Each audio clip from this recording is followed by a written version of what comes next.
তোমরা জানলে অবাক হবে, পৃথিবীতে এমনও জায়গা আছে যেখানে মানুষ বেঁচে ফিরতে পারে না।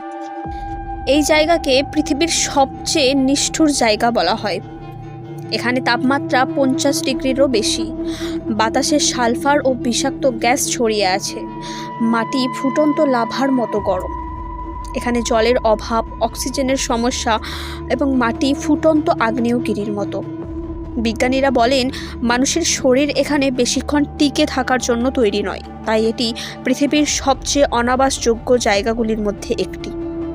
হ্যাঁ, এই জায়গাটির নাম হলো ডানাকিল ডিপ্রেশন, যেটি ইথিওপিয়ায় অবস্থিত। পৃথিবী যত সুন্দর ততটাই ভয়ঙ্কর, তাই সব জায়গা মানুষের জন্য নয়। এমনও অজানা সত্য জানতে চ্যানেলটা সাবস্ক্রাইব করে রেখো। ধন্যবাদ।